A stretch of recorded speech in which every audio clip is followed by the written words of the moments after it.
Go to the safe. And she get her own back, she know by her waist. Girl, all that blood on your bottoms might catch a case. I swear you killing them. All them other women, I ain't feeling them. Phone full of numbers, you the only one on you. Baby, gotta finish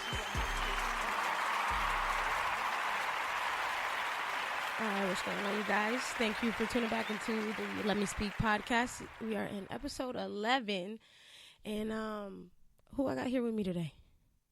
Debbie 2G. Debbie 2G. What's the deal? What's going on, Debbie 2G? Not much. Go ahead and just tell the listeners a little bit about Debbie 2G. I mean, if y'all don't know, man, I go by the name of Debbie 2G, Devey 2G. You feel me? It's a little bit what's about me. Shit, I don't know. Me.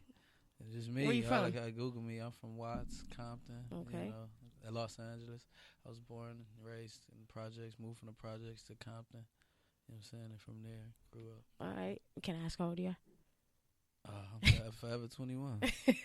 I say I'm forever 25, but Oh, okay. I will keep it at that. So you see where I'm at if that's the case. I Yeah. don't know. You look forever 21 too. I didn't even Right. You know, I got 18 the other day, so we just going to keep it at that. Yeah, you told me. I ain't gonna say my too real much. age. Yeah, you told me too much. All right, the name of that song that you guys just heard that was called Bay by Debbie 2G. Tell us about that song. That. Man, Bay. I'm proud of Bay. I just dropped Bay. That's like the single off my R&B tape that's on the way. It's Bay, beautiful and educated, BAE, and it's just like uplifting the women at the same time, you know. I love at it. the same time, we get it's a lot of stigma that come with it. Yeah, Being a black woman, being a woman, period. Yeah, you know? you right. You know what Tell I'm me about saying? it. Yeah, I mean, yeah, I love it. Just if you guys are just tuning in for the first time, Let Me Speak is a podcast dedicated to the educated, rappers. We're trying to defy the stigma that this media has portrayed on the black rapper. You know, they're more than just jewelry and degrading women and gang banging and lean. Right. All right, so let's just get into it. Before we started, we were talking, and I had asked you, what if there was anything in particular you want to talk about today, and you said, I asked you, I said, what do you think, is affecting us as a black community? What did you say? I said us. You said us. Yeah, definitely. Why you said that? What do you mean by that? I mean, you said the black community, and it's us. It's the black community that's stopping it. I think, if anything, that's like stopping our progress. Is us. You feel me? As a people. How so? Because we can do more. So creating back our own rather than pointing the finger at who took from us at the same time. Because, they did that and all that. I'm a big believer in that. Like, I need a little reparation. You know what I'm damn? So here. Give me my 40 acres and a mule. Let me get that today. Like, that's gotta be a little something so I can get to my people. You feel me? My kids, and their kids can have something. But at the same time, it's all about, where we was at, I lost it that fast. You gotta remind me. You said us. It's affecting us. It's us. So, it's not, we can't point the finger. We have to get out here and make it happen. Like, at once upon a time, we had Black Wall Street, you feel me? Mm-hmm. We had the Negro League before the MLB. We had, you feel me, before the NBA. Yeah. And it was like we made a way for ourselves, you feel me? When it was segregated. Mm-hmm. Before Definitely. integration. You know Yes. what I'm saying? So, it was like we had a way. So, then once we came together, it's like we dependent now. I want your job. Crab in a barrel. Right. I want your job instead of my job, like creating my own job. Like, I'm going to go fight for a position at your job, your company. Like, and we hear so many people today talk about it. Like, and I think it's a birth of that nation right now, like, of entrepreneurs. You know, back in the day, it was a stigma on that, like, entrepreneur. Yeah, you a hustler. Like, you just like, whatever. You just don't want to get a job. And no, it's not that I don't want to just get a 9 to 5. It's the fact that it's bigger than a 9 to 5. You don't want to work for anybody else. Once you're an entrepreneur, you put in 24 hours. Yeah, definitely. You know, you dedicating your whole life to this. So that's why I say it's us. We can get out here and actually put our own together. How going back on what you said about like having us having Black Wall Street and this and that. Mm-hmm. So there's supposed to be a new news dedicated to blacks. So, how do you feel about that? Is it like FUBU? For us, by us? Or like, it's for us, by us? Or You said, is it like FUBU? is it for us, by us? I believe so. If it's let me double check that. Let me check my facts. Yeah. And when I say us, I mean us, like the ones that's like not scared to speak on it. Mm-hmm. You know. Yeah. What's the name of the podcast? Let me speak. All right, so let me speak. And there's some that's scared to speak. Yes. You know, it's bite their tongue. Black News Channel focusing on African American coverage to launch in January. So. What type of coverage? Because a lot of the black news feeds are negative, like you said. Yeah, they are. That's a good question. I guess, in order to find that out, you just got to wait till January. Yeah. But how do you, so just by you saying that, like, how do you think that'll be for us? Us having our own, news dedicated to African American coverage. Like syndicated? Like yeah. Actual CNN? Yeah. Like, okay, that's dope. I think it's dope. I would love to see it. I'm ready. I'm ready to see. Do you see think though? Hopefully it'll be really like it won't be less trash. Yeah. Real news, like what I'm saying, what's really going on. Exactly. There's just so many problems that we don't speak about. So I got this podcast. You know what I'm saying? Yeah, we got to speak on it. Yeah. It's so many of them, and I think most media sources they use the ones that that's gonna bring the most hits. Mm-hmm. It's clickbait. Yeah. This trauma and drama is gonna bring more hits than this good story. Exactly, and all such that and is such started just... this school, such and such started this hospital. Right. That's not getting as much coverage as that. Exactly, and I feel like all the stuff that we do get covered as in regards to us, it's always something negative. It's like you said, it's not anything like some form of fashion is definitely gonna be negative. Speaking of, us in the news, this Popeye's chicken. I told myself I didn't want to talk about this, but at the same time, I do feel like it does kind of affect us as a community in a sense because I saw this post and it kind of made me think. It was basically saying that this whole Popeye's chicken thing is about a white man to make us act like animals and keeping it real. Like that's what's been happening. Yeah. I mean, niggas are getting stabbed for a chicken sandwich. Like, come on now. And I do think that us as black people, we're better than that. To be fighting out here for a damn chicken sandwich. Like, man, are we? Yeah, hell yeah. Yeah. It's like and we making them talk about us. You know what I mean? Exactly. Brainwashed to the point where yes. So and like I get on people all the time because we quick to look at each other and be like, man, niggas be like crazy or you know what I'm saying? Like we can't. It's like. You got to remember how we got like this, how they got like that. And thank God some of us then came from right upbringings. Mm-hmm. You got to understand who raising these kids also. Mm-hmm. It's like you only know, like America eats its babies, you only know what they taught you. So it's like they taught to act the fool over less than a chicken sandwich. Yeah. You know what I'm saying? Less than a chicken sandwich. So when a chicken sandwich come out in the frenzy, everybody's out here at this chicken. I still haven't had it. Like. It's not. I'm gonna cook up a chicken sandwich at the house. Like I'm not too into all that. I wanted to try it, just to see what the hype was about. But I will say this: I didn't wait no hour line. I wasn't about to act a fool for it. I went. Facts. I happened to go by, and I was like, ain't nobody in line. Let me just see what's going on. I always been the type of person if it's popping, I don't want it.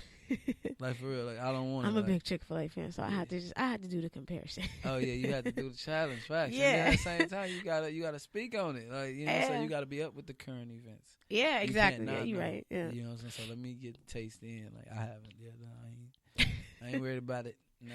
But I do think we need to stop. Tighten up. Yeah, definitely. That's what my pop used to say. You tighten up. Tighten up. We definitely need to tighten up because we can't. We are giving the white people something for us. So we are giving them a reason to talk about us, And it's like you wonder why they get on here and they talk about us as this and that, and and just right. Look how we acted over a chicken sandwich. Over a damn chicken sandwich. And we the ones buying it. My grandma said it ain't chicken. It's just making people act like that. Fact. That's what I've been saying. They got the crack in there, man. It's the 80s again in the sandwich. Right. They got it going up. Coca-Cola. And speaking of crack, who brought crack into the black neighborhoods? You already know they dropped it. They dropped it on us, and everybody running. It's the same shit with the sandwich. Yeah, no, I don't want it. I ain't finna go try it. You might all right. Go back. You might go back. Right. Okay. All right. We're getting a little off talk about this damn sandwich. So like I was telling you earlier, every majority of my guests on here are black men, and I always like to ask them, how do you feel being a black man, 2019, and Trump is your president? Me personally, like I don't even pay it no mind. I pay it no attention. Like it's crazy how I don't bother. Everybody, man, Trump, he doing this, he doing that. Trump, like, nah, it doesn't. It don't really bother me. At all. I mean, that's good. Cause you gotta understand, like, man, it was a point where everybody was pumping Trump up, especially in the black community. Trump was the man to be. Like, Trump owned hotels. He was a hustler. Yeah, he was on Playboy magazine. Like, you know what I'm saying? So you got to understand all that. Yeah. Before, and now everybody hate him because he stepped into politics. He's a man. That's like hating the preacher for teaching something, the word, and he got caught having sex with the church secretary. Yeah, yeah. Now you mad at him. But you just bringing the word. You got to admit, so some of the stuff you be saying is outrageous. That's the funny part to me. Like, I'm a human being, and it's funny. Some of it is funny to I me. feel you. I understand that it's real life, and it affects some people, but to me, at a point, it really doesn't touch me as much because at one point, politics had nothing to do with black people, with my people. So right now, I feel to this day, like, it's like black people, we weren't even considered human beings. So for me to jump in this fight is funny to me. Like, for me to get all upset and rah-rah, and because he's bringing this out and that out, making America great again, and everybody, when was it great? And it was great when we had Black Wall Street, when we had black doctors, black, you know what I'm saying? Yeah. Black lawyers. It was great then, if you want to say make it great again. Yeah. You know what I'm saying? Yeah. Let's take it back. Like, yeah. And it wasn't as great then, obviously. They done blew that up. You know what I'm saying? Nah, you're right. So it don't that politics. It's not like it's black politics to me. It's like the Negro League and the MLB. It doesn't pertain to me if it's the MLB. That's the major. You know what I'm saying? The Negro League is more. That's what I'm pertaining to. That's what I got. My community. It's more of my. You know what I'm saying? Who I gotta watch out for. Yeah. For me, so it never pertained to me, like politics like that. I got into politics with Obama. That's when first time I ever was voted. I think I was able to vote. I'm gonna snitch on my age. You know what I'm saying? But yeah, that's when I was out here. Like, I went crazy. Yeah, I mean, I think just we to all see did. that. You know what I'm saying? It's like this dude, the same skin color as me. Look like us. You know what I'm saying? Him running the world. It's like I didn't think that though. Definitely didn't think he was running the world. Okay. I was always, you know what I'm saying? I was raised off like Huey P. Off of, you know what I'm saying? A Gandhi and them also, but off of Malcolm. You know what I'm saying? Not too much Martin like that, but Martin, you know, Marcus Garvey. Yeah. Guys of that sort. So okay. My thought so process. I was raising you right. Yeah, my pops, my mom, they had me on, especially my pops. He was into that. Yeah. Like, you know, and I feel like we need a lot more pops, you know, bringing that into these kids' lives. I just seen some documentary. I wish I knew the name of it. It was actually speaking on growing up without a father, the difference that it makes in your life. I definitely know it made a difference in mine. Let's touch on that a little bit. You know, I feel like we have talked about this before, but it's always something that we can always touch up again.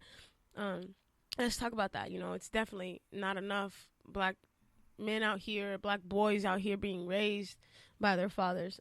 It's clear that a father is an important role rather in a little girl's life or if it's a little boy's life. But you personally, how do you feel about that? You know, especially with being in the black community. You know, I feel like we are already stereotyped to you a black man. You probably didn't have a dad. Yeah. That's the stereotype. Yeah, from every point of view, from every race. It's not just our own. Like I said, said, what's our us? It comes from us. Like, I don't know if I can say that nigga ain't shit. Go ahead. That nigga ain't shit. Like, and you brought up to know that to think that nigga ain't shit. Whatever nigga, let one nigga fuck something up in your life, that nigga ain't shit. Now the stigma is he ain't shit. Get him out the household. If you want government assistance, throw him on child support, or else you're not getting such. You know what I'm saying? Yeah. So therefore, it's like lack of fathers. Then it's prison. Then it's death from living in the streets. You know what I'm saying? So many obstacles. But at the same time, it's ways to play them. But it's so many obstacles out here. It's kind of hard not to get caught up in it. And people raised without it. Yeah. It's not like some guys don't want to be there. Sometimes at a point you can't be there. Because the people come to your house just to check and see what's up, just so you can get your check. And he's staying there. Oh, no longer. That check is gone. You ain't getting no assistance no more. You're lying to us. You got them living in the home. You know what I'm saying? And then that affects the child especially I can speak on young men because it's me. I had mine, and I know guys that didn't have it.